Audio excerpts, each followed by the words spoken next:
Hello everyone and welcome back to the channel and welcome to another edition of HCW Show Squared. This is episode 29. I remember this time. I'm of course your host as usual, Dan DP or DPZ. Yeah. And I am joined now, as always, by the guy who has regular dreams about me. I am joined by someone who has something he wants to say on camera. I'm joined by Mr. Impact Craig. How you doing, man? Yeah, good. I've been waiting for an intro for a couple of weeks. Not the one I would have chosen, but I just want to remind everyone that I'm not sus. But it's the MIC. Yeah, to throw out there, yeah, Craig's very sus. He is the sussy, what's sussy chungus of a group now. If you don't know what we're referring to, we're recording it on Sunday. There was a stream on Twitch for Jackbox last night, so Saturday. It should be on our Twitch now, the VOD. Go check it out. It was just a lot of fun, and Craig was very sus. Yeah. It's not bad. For 3 weeks, I've already got a thing here on with this group. Yeah, it's much better than my thing. Yeah. Yeah. Okay. Yeah. So yeah, be thankful that you weren't tired with that brush. I'll take being sus. Hey you. Yeah, you. Do you like this video? There is a button. It's a very sexy button. It says subscribe on it. I wish I could click on it, but YouTube won't let me. Damn fuckers. But no, we of course are here to cover NXT as we usually do. We're on the road to Roadblock and of course Stand and Deliver, which is about a month away now. And yeah, that's not much I can say. This is the 27th of February. Let's just get into it. So we kick things off with the champion, Ilya Dragunov. He's here to call out Carmelo Hayes. We're in Stand and Deliver season, and he wants to have a face-off with Carmelo. Carmelo literally comes out very quickly, and then Carmelo then refuses to step into a ring with Ilya. Until a match between himself and Ilya is made official with Ava and a contract and stuff like that. Ilya isn't too pleased, and then he beats down a couple of security guards to send a message. The security guards sell the small attack like death. Yeah. Someone wants a job. Notice me. Shawn Michaels, notice me. Yeah. Yeah. We didn't see anything yet air from earlier today where Ava talks to Gigi Dolan, who wants to know what's next for her. They go to her office, where Jada Parker's waiting, like a little stalker, just in the office already. And they have a little disagreement over credibility, Gigi and Jada, and then that makes that a summer match between them for the future, which is now, the future's now. Then you on to the first match of the night, which was between Kalani Jordan and Kiana James, which came off just basically Kiana and Izzy Dame setting their sights on the future of NXT, and that Kalani is the embodiment of that future. So Kiana wins with the deal breaker, following on from Izzy Dame into the interference where she almost kills Kalani. I don't know if you've seen it. I'll put a little clip on the video now, but Izzy pulls Kalani from the apron, and Kalani falls onto her back on the apron to the floor. It looks horrible.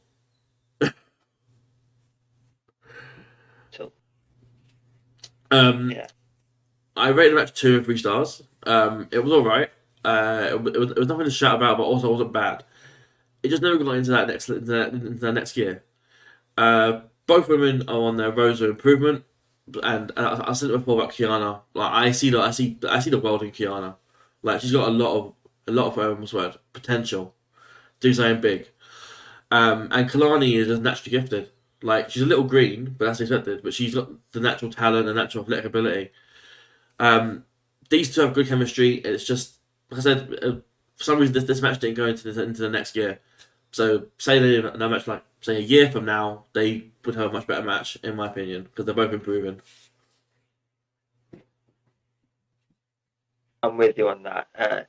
Yeah, very good match for for a TV opener. Mm-hmm.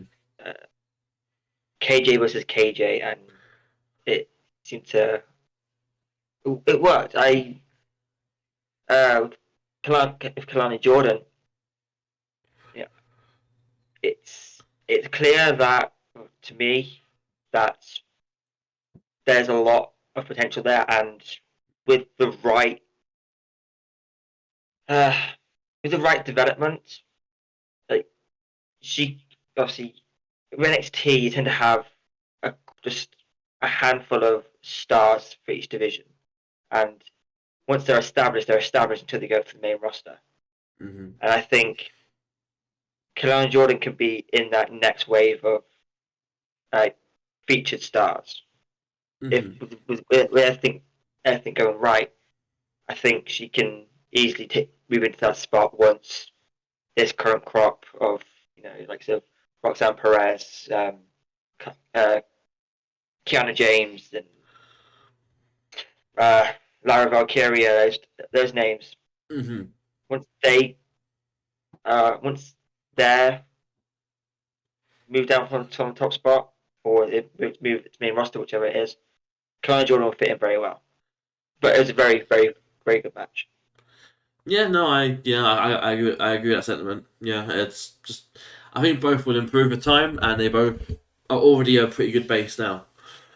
So we move on. Last week we referred to Live Valkyria's open challenge, and why didn't Roxanne Perez answer that challenge when she was so desperately wanting a shot against Lyra? And Roxanne basically she's just having a bit of a temper tantrum backstage because she couldn't answer the challenge to Lash Legend. And I think you mentioned it last week that she was in the shower or something. And that's what happened. I missed that completely. I don't know how I didn't see that, but yeah. Then Jakara Jackson comes in, basically saying, "Well, you should have answered," and then Roxanne's like, "Well, I couldn't answer," and then Jakara's like, "Well, don't worry, because you lost you lost the belt the first time," and the little brawl breaks out backstage between them, as it does in wrestling. Yeah. It just, also, I'm assuming we get into the Ariana Grace thing, but there's too much fighting going on in the women's division. Too much fighting. I forgot about Ariana Grace. I thought it was later. Yeah, it was there. Oh, okay, fine. So yeah, we move on from that, and then we skip past the next match because there's no point talking about it. And then we go to it's not. It's time for a tag match. Edris Enofe and Manic Blade taking on some guys. You might know him. Luke Gallows and Carl Anderson. So yeah, Gallows Anderson win with a magic killer on Edris. I rated it 3 stars. I will admit I am not a fan of the Good Brothers. So, hands up. That is me wholeheartedly, truthfully, I'm not a fan. But with the contrast of the styles portrayed in the match, it made for an entertaining match. Of course, Gallows is the weak link, and he always is. But that's expected when the match is focused more on speed and maneuverability. And he's a bigger guy, so he can't do that as well as like Carl Anderson. For what it was, it also felt a bit like a squash match. I don't recall Edris and Manic getting much offense in, so it might be more a spotlight for the Good Brothers because it's their first match at NXT, I think, ever. Which is, it's a shame for them because I think Edris and Blade are one of the better teams on the division, and I think with time and care they can absolutely be a top notch team. It's just a shame that they've sort of been fed to the Good Brothers in this one. Yeah, I mean, obviously, stated last week that I am a fan of the Good Brothers. I like those good brothers, and it always comes down to that same old recipe: Here we go. a magic killer, a 1, 2, 3, and a just 2 wheat. Whee! Yeah, I did like the match. I did. It's my first time seeing Edris and Blade. I like them. I would recommend, if you can, go back a couple of weeks and watch their tag match in the Dusty Classic with Carmelo and Trick. That was a phenomenal match. Yeah, I rate them. I like it. I'm here for the Good Brothers being in NXT for a little bit. They need something because obviously AJ's doing his own thing now, and they're just, since they left TNA, they've just been floating around. They had a little bit to do with Judgment Day, and then it just that fell off. And they've had really nothing going on. So yeah, precisely. I think I agree. It's absolutely the right move for them because they won't do anything on the main roster anyway. So why not come down to NXT and improve your craft and add some name to the tag division. So, but actually, before we move on, I found a review on Cage Match from you, Greg. It's not really from Greg. It's just a joke. So you rated it 7 points out of 10. I'm assuming. Gallows and Gunn do it again. Brilliant work from them, showing the younger guys how it's really done. Great strikes on Big LG, and a great controls them by Machine Gun Carl Anderson. The Good Brothers turn it on for the bright lights, and they delivered in spades here. Perfect match. So, I mean, wouldn't necessarily go that far, but yeah. For a TV match and to set them up, it was good. Well, according to this comment here, you said it was perfect. For what it was. Post match though, Chase come out, they interrupt the fanfare and declare that they want to face Gallows and Anderson because Gallows attacked them from behind last week. Then they're cut off by Nathan Frazier and Axiom, who need a tag team name because they've been teaming for ages now and they haven't got a tag team name. Who basically say, hey, we're in the same boat, we want to face them as well. And then they randomly they name drop LWO randomly as a team that would face someone face to face.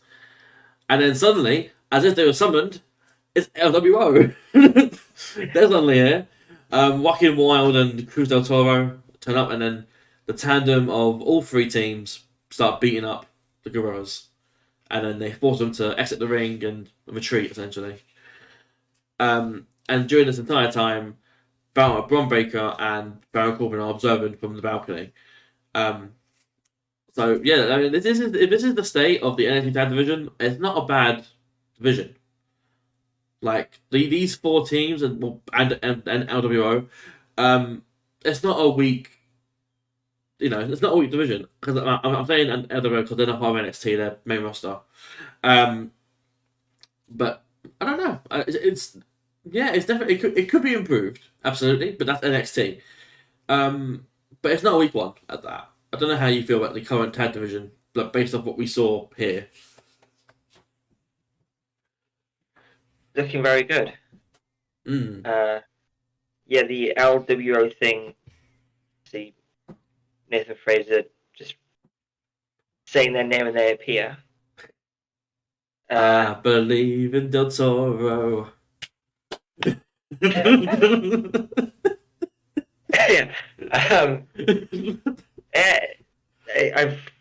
I like it. I like this group that they're building around of the tag division. I didn't realize until I literally just watched a TikTok about 20 minutes ago that Nathan Fraser, word for word, copied Seth Rollins' promo. And he came out and said, "No, that's not how it works around here." Seth Rollins, until NXT posted it on TikTok. I don't know that. So that's a fun little tidbit. Yeah, word for word. But yeah, the tag division's looking strong. Be interesting to see what happens after Roadblock. Absolutely. And what the title feed is going into. I think we know what it's going to be. Well, yeah, but, you know, it could swerve us, but I highly doubt it. Yeah, I've got an idea of what they could do, but we'll get into that later. So it is Ava again. She's in her office when Obafemi comes in, asking about his next victim. Of course, Ava has no one lined up right now, but saying that in a Dragunov comes in, like standing directly behind him, and I saw them face off with the titles on their shoulders, and I was like, I want this match. I was like, give me Ilya, give me Oba. I was like, I want them to just clash. I didn't realize I wanted it until I saw them standing off. But then Ilya wants to. Obafemi leaves, and then Ilya wants to speak of Ava, presumably about Carmelo. We move on to the next match of the night. Roxanne Perez and Jakara Jackson. This is of course spawned from that little backstage brawl they had. Roxanne wins as a crossface submission. I rated it 1 of 3 stars. It was short but sweet. It was fine for what it was. It was the only reason I gave it a short rate, a small rating, is because of the time it was given. It was like 4 minutes, which is not long enough really. We referenced it last week. Roxanne's new side that's showing in her matches. She's more aggressive, more ruthless. And this week she didn't even hip hop rocks the Code Red. She went straight for crossface. So I'm liking the new side of Roxanne, and also that she's technically not a heel either at this point. She's just someone who's been cheated, and now she doesn't care anymore. She's just an anti-face, but not a heel. Yeah, I like it. It's every last few weeks. It was like every week it's gotten by. Gets closer and closer to that AJ Lee style anti-hero, I guess. Yeah. I like this side of her because obviously the only side we've seen of her is the pure baby face. That's all we've really got to see since she's even in Ring of Honor is kind of the same thing. Yeah. And then NXT. So yeah, I'm here for it. I like when characters have a little something extra than what we've seen before. Yeah. And this is definitely the case. But a good match for what it needed to do. Mm-hmm. To push this Roxanne thing a bit further down. Yeah, exactly. And it isn't like we at NUS thought Jakar was going to win the match. We knew who was going to win this match going into it. So yeah. So following on from that, there was some stuff with Thea Hale and just Jane. I tuned out. I didn't get anything that happened there. I don't know if you knew what happened. I mean, it's JC and I keep forgetting their names, man. Because it's unfortunate because a lot of the names they have are so generic and similar to other names on the roster, so it gets a bit confusing at some points. So there's JC Jane, there's Thea Hale, and I think Jasmine Nix was there. That's it, Jasmine Nix. So yeah, JC Jane called the old Thea Hale a loser, right? And because Riley wanted the old Thea Hale on that date, and yeah, JC called the old Thea Hale a loser, called Chase U losers, and then Kiana James comes by to ask JC about the calendar and how the Masters sell so many, blah blah blah. And then Jasmine Nix, JC Jane, and Izzy Dame, and I just said her name. Come on, my head's gone. My mind gone blank. I just said her name. Jasmine. Kiana James. Oh, James. Run focus. They all walk off, and they looks a bit sad. Leading to that eventual turn. Okay, so I think but basically saying that I don't remember it whatsoever. It sounds like they're building back to Thea, going back to her Chase U roots. The bubbly, happy Thea Hale. Yeah. So also, can we not don't overlook the elephant in the room? The reason why the Canada sold so well because all the fucking horn dogs out there. It was on WWE Shop. It was a real thing you could buy of just the NXT women. Remind me of the old knockout calendars they used to do. Exactly. Okay, so we go backstage again. Braun and Baron are here, the Wolf Dogs. They're talking about spray painting their jackets. When they run into the Good Brothers. Yay. Baron mentions that his career's rejuvenated. He's back to kicking people's asses, with Braun repeating the words with more oomph, which I thought was quite nice between them. Then the Good Brothers claim that they found their inner spark again when they did that Magic Killer last week, and that they're on a mission to re-establish themselves. They claim that they were waiting for the Wolf Dogs after they're done with Chase U. But Chase U might win the titles. That would be great, but I mean, it probably because Braun eventually has to go to SmackDown. But I've just got this feeling it's going to be Wolf Dogs and Good Brothers at Stand and Deliver for the titles. Good Brothers win, and then maybe Chase U pick them up when the Good Brothers leave. That's fair. Yeah. Is that not the DDP thing? That and then bang. Okay, right, Diamond. Yeah. I was doing that thinking, is that not DDP? And just opening it instead of it's the same thing, but it leave it open. Yeah. Okay, so we move on to the next match of the night, which was Dijak and Luca Crucifino. I think this is the first time I've heard his theme. Yeah. Legitimately, it's sort of a rip-off of a law drama or a courtroom show or something.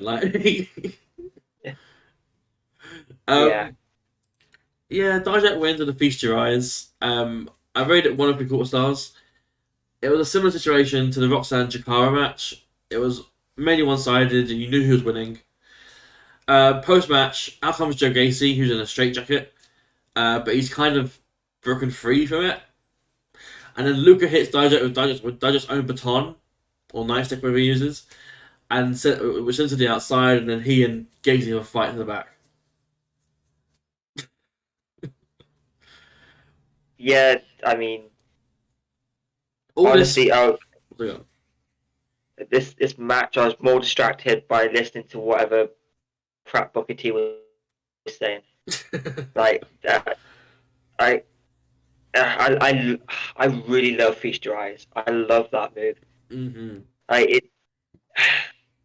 It looks so simple, but it's not. But it is. It just, I really like that move. And I think Luca hit him with a crowbar. Oh, thank you, the crowbar.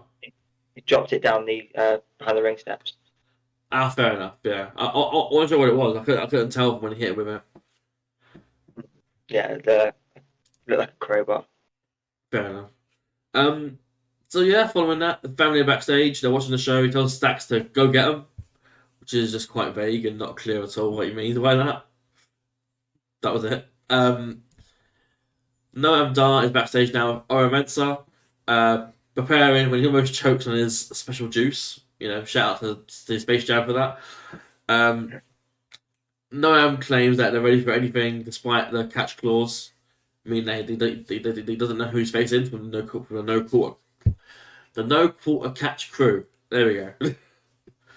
Such a complicated name. It really is. NQCC, but I can't say NQCC because people won't know what that means. Here comes Liv Valkyria, women's champion, dressed very much for not a match. So, what's she here to say? She speeds us off very reasonably by wishing Shotzi a speedy recovery and promises her a title match when she comes back. She then gives National Legend her flowers and praises her for the answering her challenge on short notice, her second match of the night, etc. And then she then asks for Tatum back to come out. And of course, Tatum's music plays, and she comes through the ramp. But no, she's just in the audience already. She's just falling over the barricade. She's here. Yeah.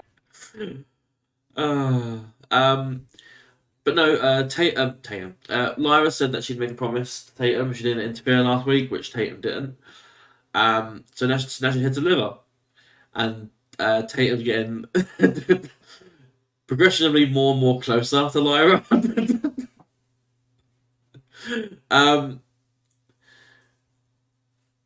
then she revealed basically that they've got a title shot at the WWE Women's Tag Titles against the Kabuki Warriors next week. So that's really fun. I'm into it. Tatum's very pleased because they get the team up again. And then I don't know, there's a line where Lyra's like, we're gonna be more. There's like we're gonna be more than that because it's like more than a tag team match just because it's a tag team title match. She's like doing more, and Tatum's like more than friends. It's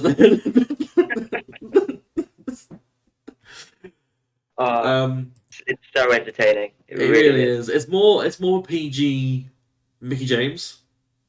Yeah. Which it's the way it should have been because back then that was a bit too far. Yeah. I mean, that's to edit a WrestleMania match because of it. Yeah.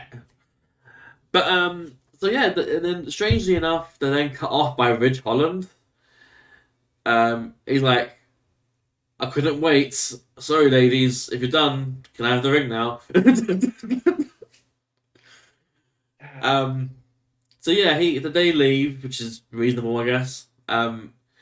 So Ridge cuts another promo about he's a man of action, not of words so much. He explains that he wants to apologize once again to the audience and to the universe, and then the lights go out, and then that weird text appears again on the screen. You hear a voice speak for the first time to narrate the words. And then suddenly, a mystery figures in the ring behind Ridge and then whacks him in the back of a chair. He moves his hood. Who could it be? It's Kazuchika Okada. No, it's Shawn Spears. Fuck. You know what? I don't mind it. No, I don't. No, I don't mind it either. I said I had no idea who it was, and it was a genuine surprise. Exactly. I did not think Shawn Spears, as Shawn Spears, would be back at NXT. Mm-hmm. I didn't think that. I'm online, like probably terminally online, and I saw nothing in regards to Shawn Spears leaving AEW. No. So the fact that he just turned up here under the radar, like no one reported this. No. It's not very often you get a genuine surprise in wrestling, and this was. I'm cool with it. I obviously it was a very, very short thing, and if And if the lighting the lighting was any worse, you know who it was. Mm-hmm. But I you know I did not expect Shawn Spears to be back in NXT. No, so I'm glad though, because he in NXT he was so over as Ty Dillinger. Then he left, and they had Shawn Spears had the thing with Cody as the chairman and all this stuff, yeah. but never really caught on fire. Yeah, it was very Like, weird. It was like it was like he was underused in WWE, absolutely. But they went to AEW, was relevant for about 2 or 3 months with Cody, and then yeah, after that, sort of fell to the background again. And then he joined the Pinnacle, I think it was, and then yeah, it was a very weird sort of scenario for the guy. So I'm glad he's doing something that he might have a spotlight on him again, because like I'll be honest, it's not a an Alexis King scenario. You know, the guy can wrestle. He's a good wrestler. I'm here for it. Let's see what comes out of this. Exactly. It should be some good stuff, but we'll get to them when we get to it. Backstage, Overeem is approached by Brooks Jensen, who wants to fight Oba because Oba wants challenges, basically. He claims that he's backed up his claims when he took on Josh Briggs, but Oba refuses because he claims when he's done, Brooks won't be able to walk and stand after the match, which is fair. It is fair. It sounds a little sexual, but it's fine.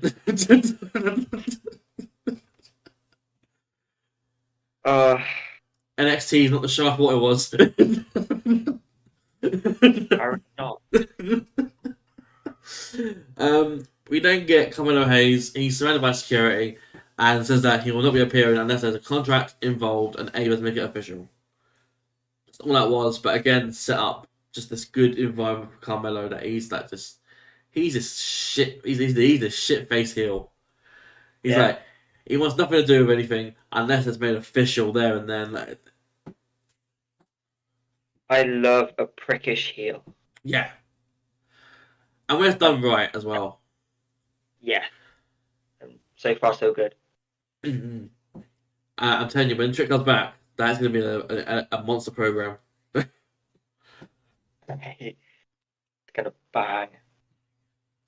But speaking of course, we go on to the battle of second generation superstars. Letters King takes on Von Wagner. Of course, Letters King is the son of Brian Pillman, and Von Wagner is the son of Blake Beverly.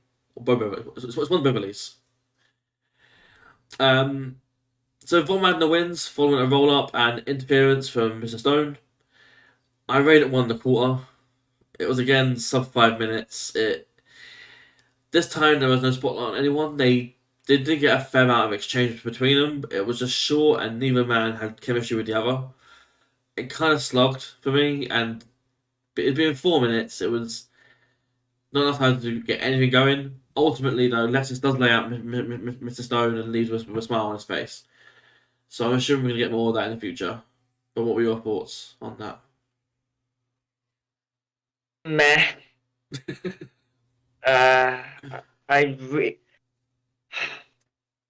I don't know what to make of any of this. Is it going to lead to Mr. Stone versus Lexus King? If so, that doesn't interest me. Like, I know it. But Robbie E. Yep. But Robbie had more going for it. Like, no, Robbie is a former extras champion, a former TV champion, tag team champion. Like, what's Mr. Stone done apart from lose every match he's ever been a part of in NXT?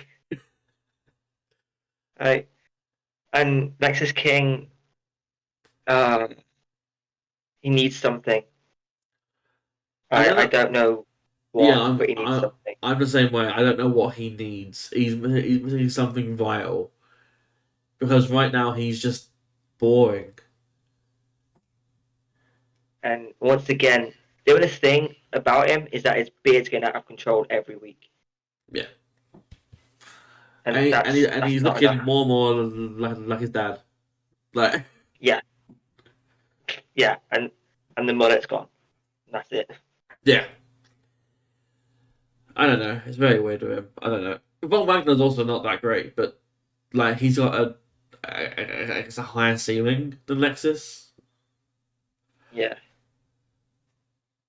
But I don't know. it's really frustrating because it's not necessarily their fault, but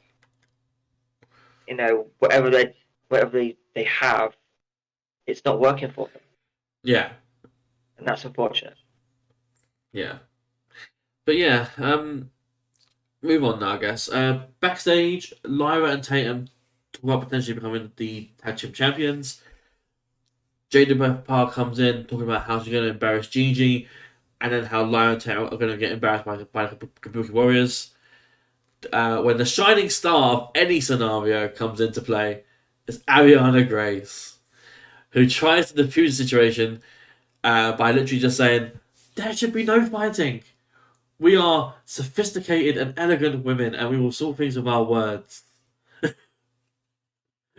Of course, she gets chewed out by Jada. Jada then walks out, as do Lyra and Tatum, leaving Ariana to lament over her own words. Good. It's so... I can't think of the word, but Ariana's so good. Yeah. Is it condescending? Is that the word?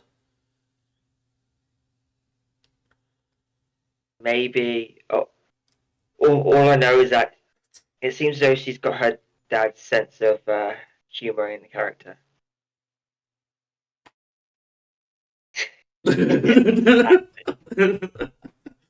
I'm waiting for that. One week, just have a sock on her wrist. Just... Oh, that'd be so good. And the sock's got a little crown on. A little sash over there. Yeah. Please do that at some point. Backstage now, Dija's arguing with Ava when Joe Gacy is operating the camera. you can see the camera moving. He's like, "Oh yes, Dijak, I see you. Yes." This show has gone off the rails. Yeah. I love Joe Gacy. Yeah. Oh, good. So damn good at what he does, and his theme song is great as well. Yes, it is. It's like I remember I was talking in a server the other day, and I was like, "What is your guilty pleasure theme song in wrestling?" That not many others like, and I was like, "Love Is Blind," Joe Gacy. Like it's an underrated bop. Cannot wait for Roadblock. Yeah. We didn't go into the next match of the night, which is a doozy. Gigi Dolan and Jada Parker. Jada wins with a sliding forearm thing, following interference, or sorry, unintentional interference by Ariana Grace, who is insistent that they don't fight in a wrestling ring, in a wrestling company. Fighting is not the way forward in a wrestling company. CM Punk would agree. Yes. Just do promos every week. Hang on. I said it felt like they had some time to actually do some stuff in this one. Yeah, again, this Not was much, but 3 minutes. I think this was. yeah. Like I rated it 1 star. It wasn't good. Gigi tried, and Jada is just not that good. Like I don't get the hype she gets. I mean, I do get the hype, but it's not for in-ring ability. Let's put it that way. Jada is improving, which is the main part of NXT. You know, as I always say, it's a developmental brand. It's not the third brand, as people keep saying. It's developmental. People are training, they're improving, they're honing their craft. So I'm all for Jada improving herself, and if that is through TV, then so be it. It's only TV anyway. It's not pay-per-view, so I'm not fully against it. Yeah, I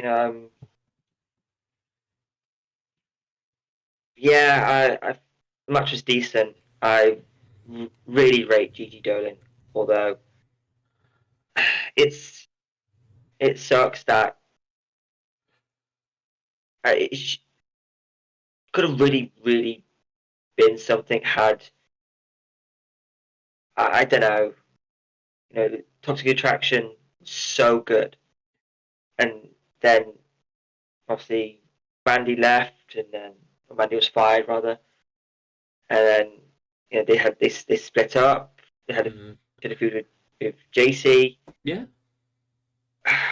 And then after that, both of them sort of went away. It was very weird. Yeah, I really like Gigi Dolan, and it's frustrating because I can't find the words, but it could do a lot more than what they're doing with it. Yeah, it should be. Absolutely. I don't know. I mean, I think it's the first time she's been on TV in a couple of weeks in a match. Yeah, I think in a one-on-one match. I think she was in a Battle Royal a few weeks back. Yeah. Other than that, I'm not seeing her on TV in a match. Yeah, but we move on now. We get a vignette of a wave coming into shore with a beach on the side, and the words written in the sand. See you soon. With the robot logo coming out after. Which I don't know if that was just them setting up the next graphic for Roblox, or that was they're going to be at Roblox, this person in the sand. My first thought was the Sol Ruka, the surfer beach type woman. Yeah. I don't know who else it could be realistically, but then saying that Sol Ruka's not necessarily a big name to be like, oh, they're coming back next week, like. I mean, I guess it all depends on what kind of gimmick they're going to go with, but my thought was Tama Tonga. Shit, I didn't think of that. But it just depends on what gimmick they're going to go with Tama Tonga. I mean, Looking at an Islander surfer type. Yeah. I hope not, because that sounds awful. But would they really have him pop? It's going to be NXT. I can't see him going to Raw or SmackDown. Mm-hmm. Unless it will be NXT. WrestleMania, Cody, Roman, at the end of the match. Yeah, say there's no blood involvement on night 2. The main event I really ends. hope not. Tama Tonga comes in with a gun stun on Cody, spear.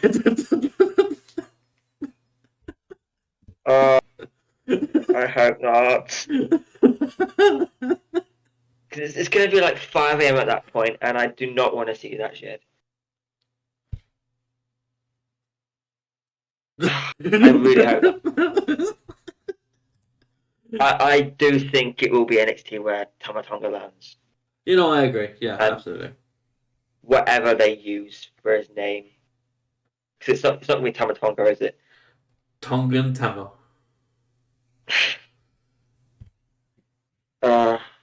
But yeah, I don't know if I'd like to. I thought that was maybe someone's going to show up at a roadblock, or first of all, okay, so someone's coming in. Yeah. But then they put a roadblock thing over it, so maybe that was a roadblock saying "see you soon." I don't know. Yeah. I don't know. It's because the next thing I thought was a graphic for Roblox, so that's why I'm not too sure what that was entirely.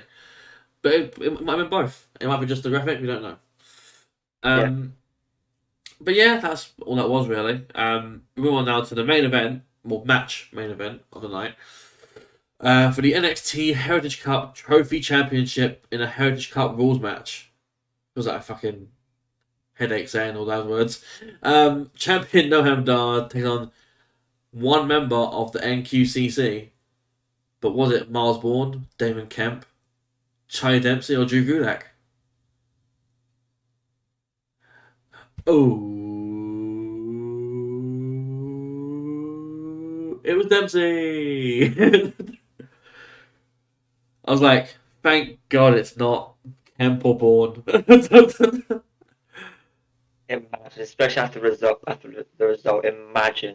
Yeah. So, Charlie wins round 1 via pinfall with his unique backslide bridging pin.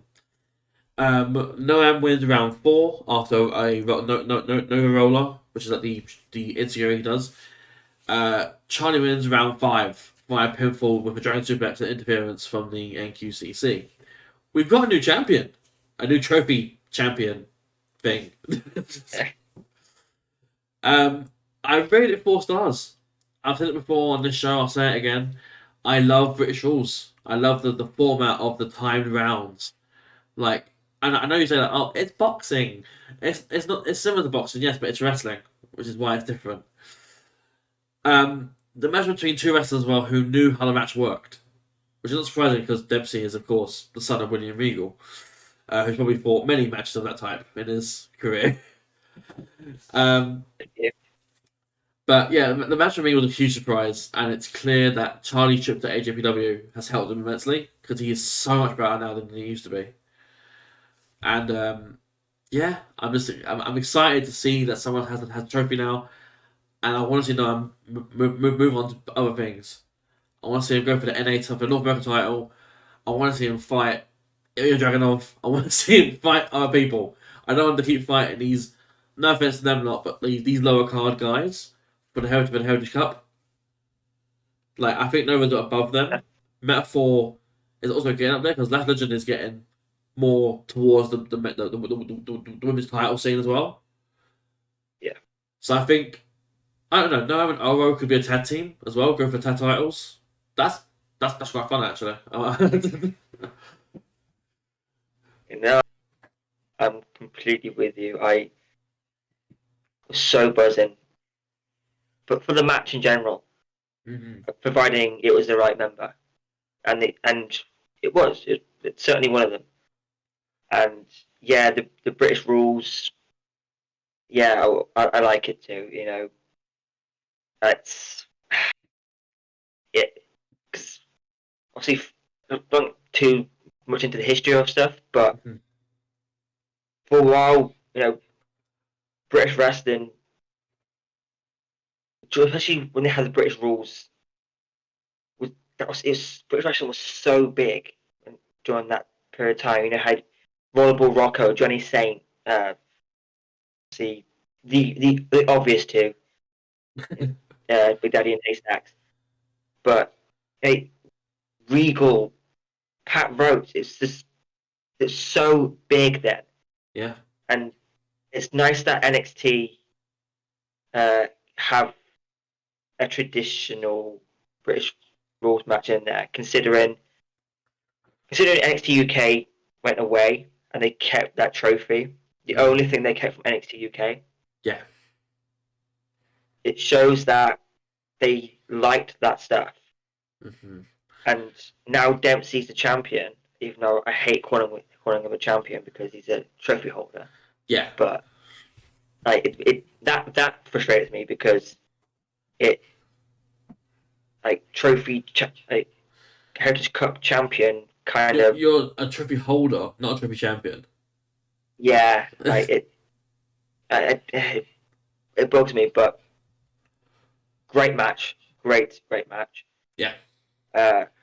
You know, a bit confused as to why Quarter Catch Crew were like interfering a lot. Yeah. Like Kemp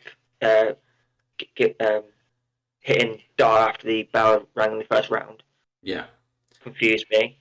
But, so the thing to remember about them is that obviously like Imperium are very much about the sanctity of the ring and the rules of the ring. So they won't interfere and they won't like hit people from behind and stuff like that. The No Quarter Catch Crew are technical wrestlers. Well, 2 are technical wrestlers that don't care about the rules. They will do so they have technical prowess and they know they do. That's the main difference. Imperium know they have power over everyone, but they choose to respect the rules of the ring because the ring is sacred. Whereas local professionals don't care about that sort of stuff. That's why they are more willing to bend the rules and go behind the ref's back, etc. Now I can get my head around that. Yeah, sorry. Go ahead. Go Right, you yeah. continue. No, actually, this is my first time seeing the No Quarter Catch crew involved in the match. Just that what again. So, but no, I liked it. I like technical wrestling. You don't get to see that often. Only a handful of wrestlers do it in on TV companies currently. So Yeah. I like it when it's focused around technical stuff. Yeah, absolutely. Yeah. It was very a WWE style match as well. Like it was very much there's interference, there's shenanigans and stuff like that. But ultimately, this was just purely Noam Dar and Chai Dempsey with a little bit of extra stuff on the outside. Some shenanigans. Yeah, exactly. But Dempsey, I think, was the best choice for this. I like Gulak, but Dempsey has that edge to him. Like, and he also has that new experience he has from being in Japan as well. Which, Gulak, I don't think Gulak has that. I could be wrong. Obviously, like maybe years back he did, but Yeah, I can tell you. but Dempsey has like very recently been in Japan, so that has helped him immensely with his arsenal of moves and his technique. So yeah, I'm all for it, and he's now champion, which is great because I like to try Dempsey. yeah, I'm into it. So now we go to the parking lot, the dreaded parking lot of NXT. When Shawn Spears is interviewed, he reveals that he struck Ridge Holland because Ridge Holland is lying to himself and to the universe of WWE. And that will see him at Roadblock. Cool. And then Rocksteady comes in straight afterwards and refuses to be interviewed. So that was that. Cool. We're going to move on to the actual main event, which was the NXT Championship contract signing between Carmelo Hayes and Ilya Dragunov. It was already here as a Deva because that's how TV works, and it's just and so now it's time for Carmelo to do his entrance again. Carmelo, Carmelo's entrance is just ridiculous. It's not to a Roman Reigns level, but he's got security. He's got a security detail. Like he even openly says later on that it's to protect himself from Ilya. not the other way around. Oh, he's such a dick. I love it. Excellent. But no, Carmelo claims that he and Ilya are somewhat alike. It's just that he's more cold about how he handles things. But before they continue, it's time for Tony D'Angelo. He's here.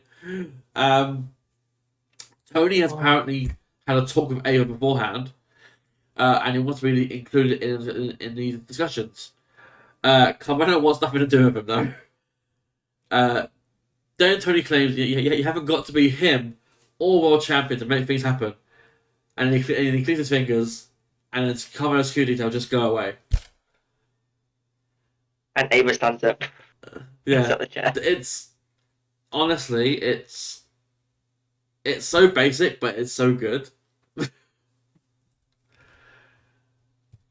Like, titles don't matter, status don't matter. He's a don. Like, and just like that, everything's gone. Yeah. I did enjoy it. Mhm. Obviously, set up now for. I assume it's been confirmed that it's Mello versus Tony. D'Angelo. Yeah. No one cares match at Roadblock. Yes. Bit disappointed because now I can't see where this is leading to. Yeah. I mean, we'll get to this in a second, but Yeah. I'm on the same wavelength as you. Tony says basically that it's been the whole titles have been dominated by Carmelo, Ilya, Trick stuff. So it's time to switch it up. Carmelo tries to talk, and Tony just shuts him down completely. He's like, don't interrupt the Don. Oh, I don't think I've ever had anyone shut up Carmelo like that. But Um, first time ever. Tony says that he's the man who wants to take the title from Ilya, but he claims that he'll do it fair. He'll earn his chance to do it rather than Carmelo who's just claiming it. So Tony says that he'll earn it, and Ilya can respect that. So Ava actually asks Ilya if Ilya's okay with this going ahead. Ilya says absolutely. He wants to see Carmelo earn the shot at him for once. And then the altercation between Carmelo and Tony sees Ilya being taken out temporarily with an elbow from Tony, and also Carmelo puts Tony through a table. So Carmelo stands tall, and for some reason he signs the contract, because I don't know why he did that, because it was all relying on him signing. He wants to fight Ilya, and he's had a contract to have a hurdle. A roadblock, in fact. So, a questionable choice there for Carmelo, but I guess maybe Ilya had final say on if he defended the title against Carmelo, and those are only way to get it. So, I don't know. But yeah, cool segment, as I said. I did like it, to be honest. Although so we're going to get into predictions for Roadblock. Yes. I'm confused, but I liked it. I like Ilya. This stuff with Mello, right? And it is nice to see some fresh in this picture. Yeah, precisely. Yeah. I couldn't agree more, personally. But yeah, we move forward. That is the end of NXT, but we're not done just yet. We're now going to our next week's show, which is Roadblock, and the matches confirmed for it and our predictions as to what we think will happen. As of right now, there's only 4 matches announced. I imagine that might go to 5 or 6, but as of right now, it's 4. So, also, I forget, it's normal TV, isn't it? It's just normal TV, so there'll be additional stuff in there. So what we have right now is I'll let you lead on these, because I've been doing all leading throughout the show. So I'll say the match, and then you just give your thoughts first, and then I'll lead after. So our first match that we have on here is for the NXT Tag Titles. The Wolf Dogs, Bron Breakker, and Baron Corbin take on Chase U, Andre Chase, and Duke Hudson.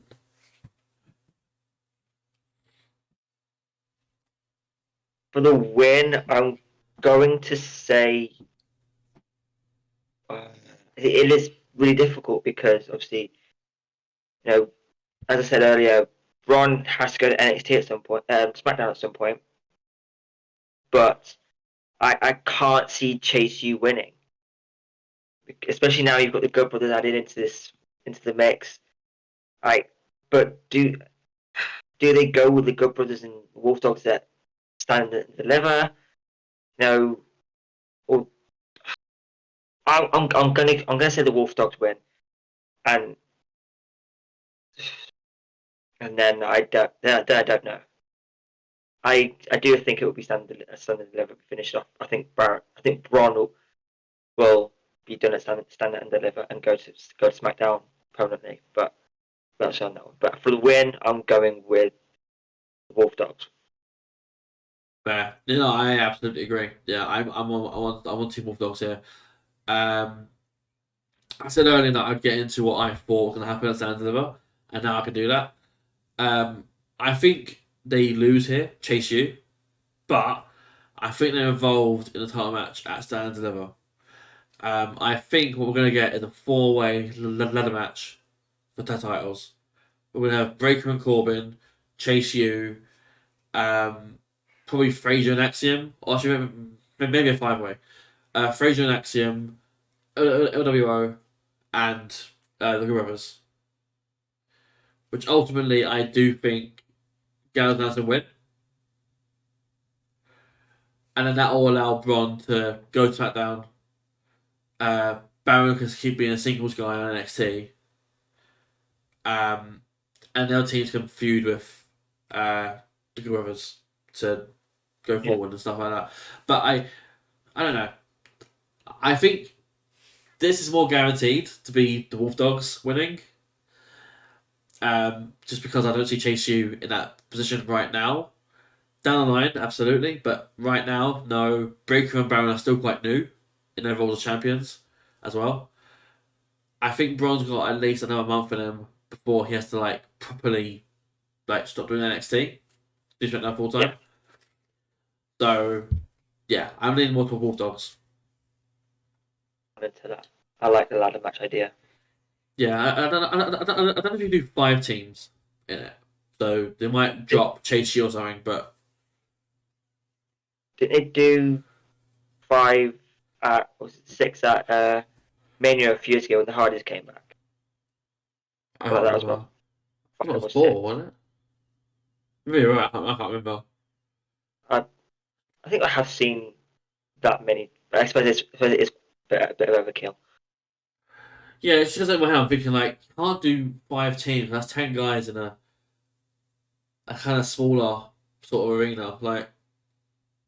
Yeah. Maybe it's obviously a big stadium, but Let's say do a gauntlet. that can say as well. Yeah, the gauntlet, and then Guru come out last and beat up the already broken down Breaker and Corbin. Yeah. That's an idea actually. But we move on to the WWE Women's Tag Titles. The champions, the Kabuki Warriors, Asuka and Kairi Sane, take on Lyra Valkyria and Tatum Paxley.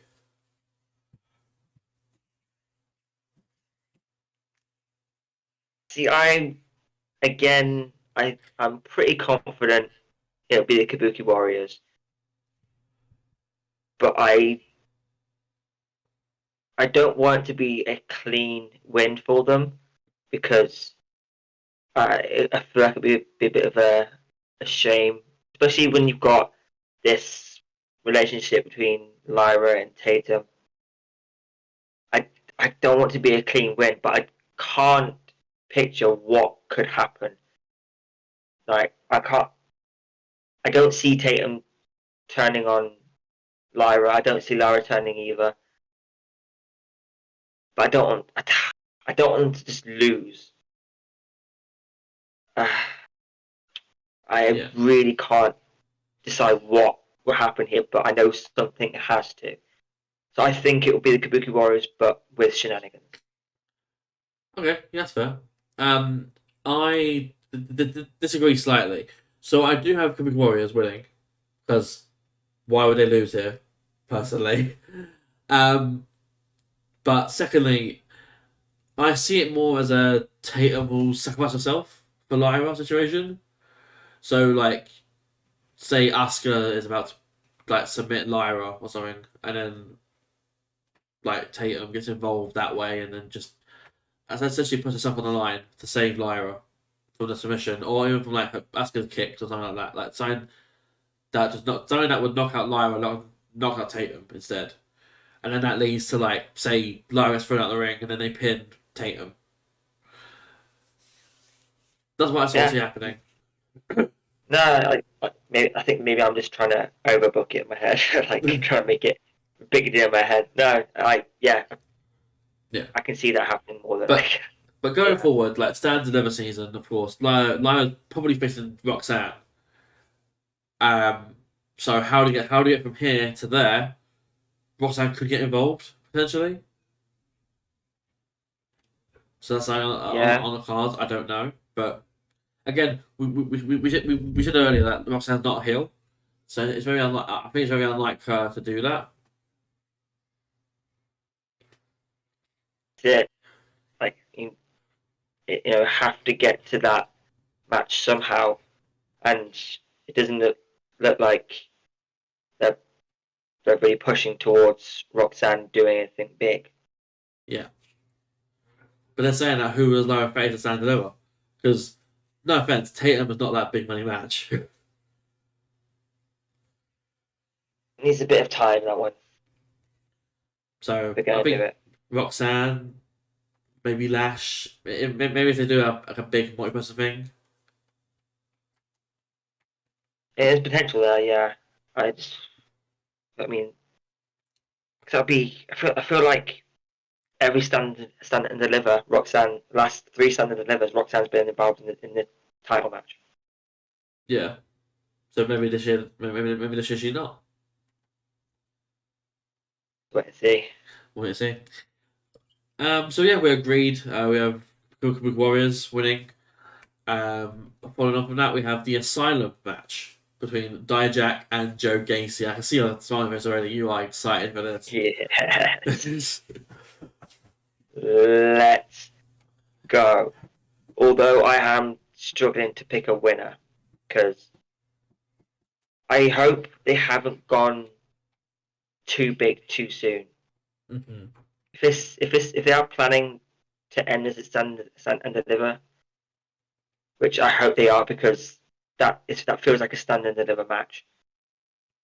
We're going with this Asylum match straight away. Like, like obviously it's not. See, the feud's been going for a while, but I feel like it has to end at stand and deliver. But going with the Asylum match just right before, it feels like maybe they're bringing it to an end. Yeah. I really, really hope not, but it seems that way. So,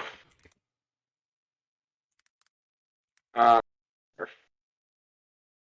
think I'm going to go with Gacy.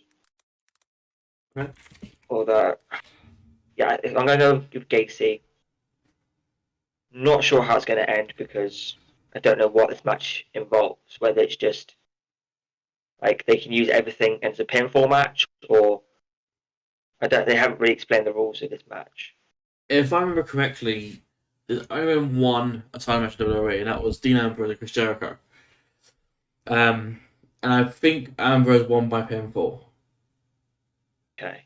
So I think it's that, but I'm not 100% sure on that. But I agree with you. I've got Gacy winning this. Purely because I'm thinking about the booking side of things, and if you got Stand Deliver being the end goal for these two, that's the third match. That's the rubber match. Dijak won the no DQ match back at Vengeance Day. Gacy wins this one here, the Asylum match. It's more his style anyway, because he's an inmate of the Asylum, whatever.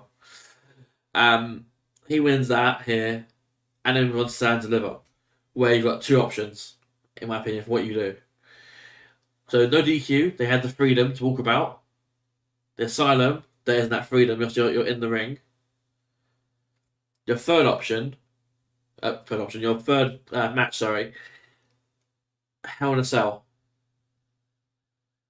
which is a mixture of freedom and being trapped. Yeah, can see that working. And also, I can see Gacy doing some sort of insane spot from the top of the cell. Yeah, yeah. So you're picturing it now, aren't you?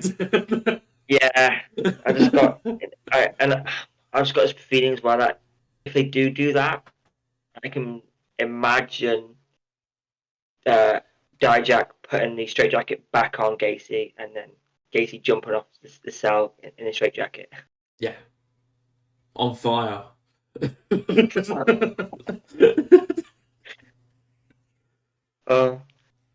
I literally I think Dijak has 1 win. Gacy gets another win here. That ties it up 1-1. Final match Stand Deliver. Their option was a last man standing match, because Gacy never stays down. So if Dijak can get him down for the 10 count, that's something that's also stand deliver, last man standing. So I think if they do it as stand deliver, I can see them involved in the straitjacket in some way. yeah, Like maybe as I suggested a couple weeks ago, like committed match where just put someone in a padded cell. Yeah. So what if we did Padded bag. like Monsters Ball, but in NXT? I mean, it feels like they're doing that with this Asylum match. Or it was more like a Full Metal Mayhem match. But... Yeah. But yeah, we both agree, Joe Gacy. So far we are on the same wavelength. This might change with the main event. So number one contenders match for the NXT Championship at Stand and Deliver. So winner will face Ilya Dragunov at Stand and Deliver. Carmelo Hayes and Tony D'Angelo.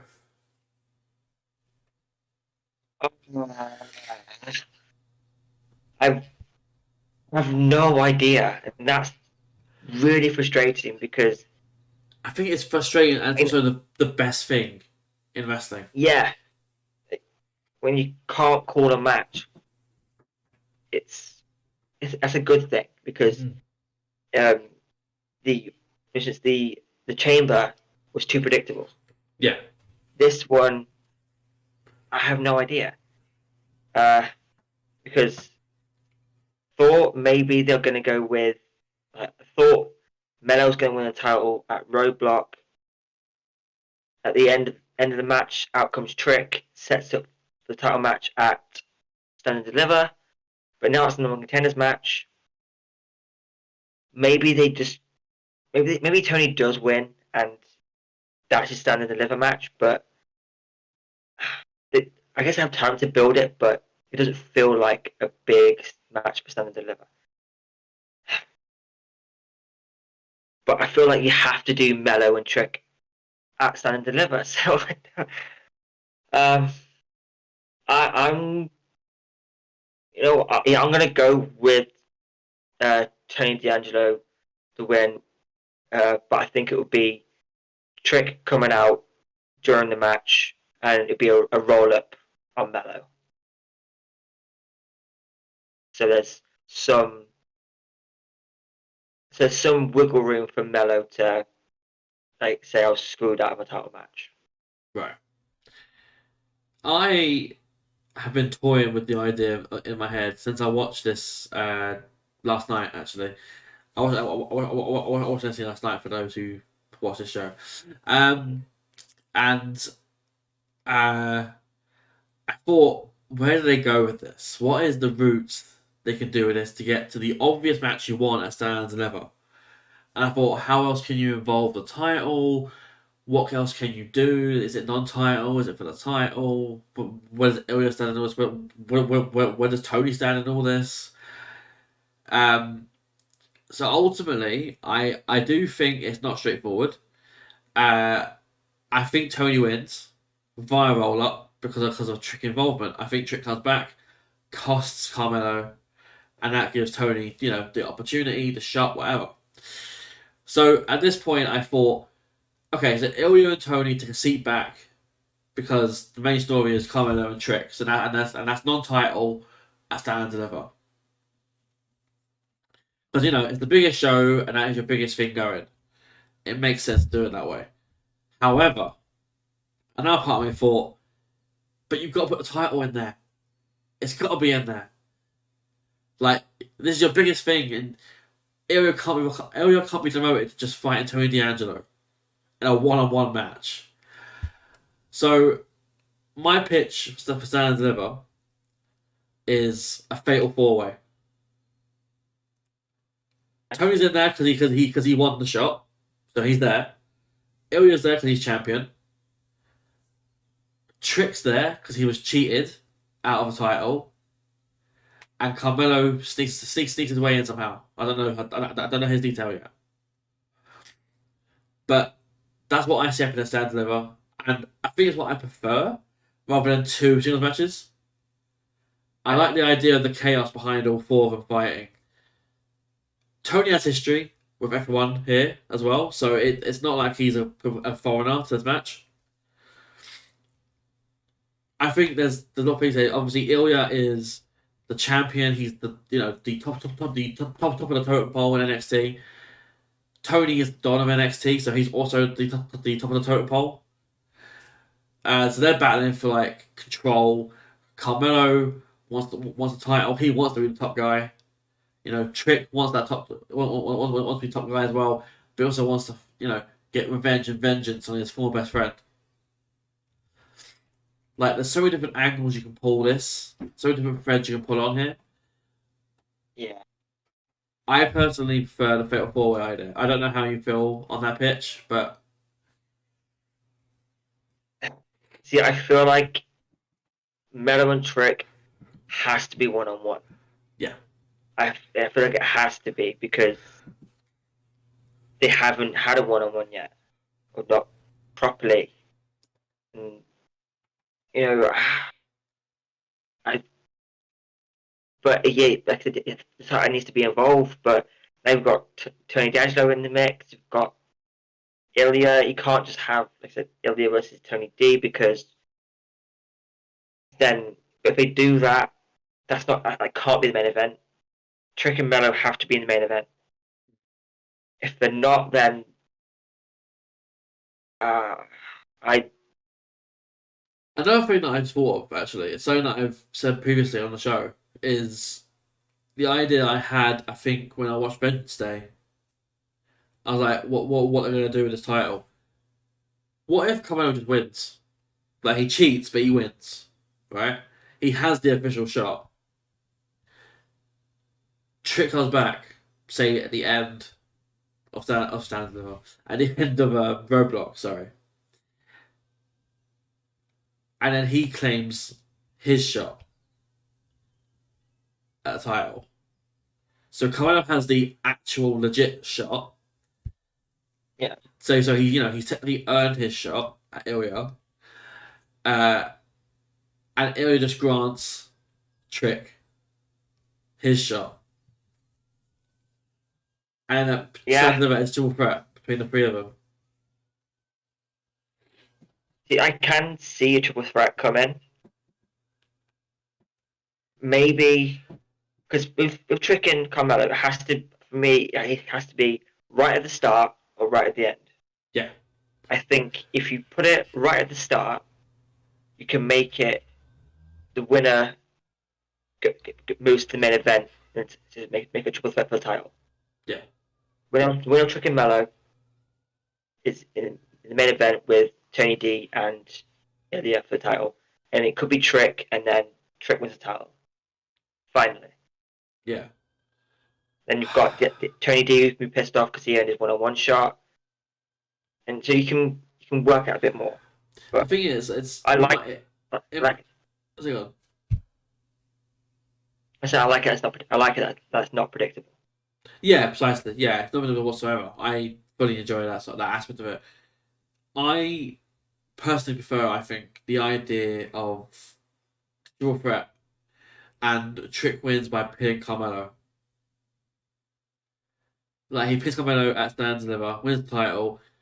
Ilya wants a rematch because he didn't get pinned, and then that sets up the next PLE match between the pair of them, where Trick beats Ilya clean. Yeah. And then that sets up Trick for whoever is next. But I like the idea of that. Carmelo and Trick for the title one-on-one down the line as well. But I think the way forward is, as much as I want a Dick Carmelo Hayes as champion, like, this is the biggest show of NXT. This is the biggest story you've got going. Like, behind with the bloodline, like, on my roster. Like, Trick needs to come back on Roadblock, and I think he needs to win the title at Stand Deliver. So that they could do the whole Bryan scenario at WrestleMania, where he has to win the match first to get into the main event. But I like the idea of him, Carmelo, and Ilya in the main event, because even though you've got Trick and Carmelo and their history, you've got Ilya in there as well, who's got just as much history with both of them in different ways. Yeah. And also, we're assuming that whoever wins that Roadblock won a title match at Stand and Deliver. They could win it the following week. You know what? I'm changing my prediction. I'm saying Carmelo Hayes. I'm changing it. I'm saying Carmelo Hayes wins. I'm sticking with Tony D'Angelo. Okay, so we are different there then. Okay, so I've got Camilla and you got Tony. But yeah, those are our predictions, and that was HCW Show Squared. If you agree with anything, please feel free to leave a comment. If you disagree, again, comment. Like, we are all about healthy discussion and healthy arguments, I guess is the right word. In regards to wrestling, because it's something that we all love. One way or another, we hate something, we love something. It's all part of the experience. But yeah, as always, please give us a follow on our medias above me here. So we have our Twitter, Instagram, and our Facebook. Twitch is going to be there. I keep forgetting to add it. I moved Threads, and then I also took off Twitch, which I forgot to put back on there. Of course, as well, if you're so inclined, give us a follow on our independent medias. So mine is just Breezy, which is just there on Twitter. And of course, Craig is Mr. Impact Craig on Twitter. Please give him a follow. And of course, for YouTube as well, please like the video, comment, share, hit the bell, be notified for any future videos, subscribe. There's so many things you can do for free. It helps us so much. Please help. But yeah, that's been Show Squared. I've been Dan, this has been Craig, and I'm bidding you adieu.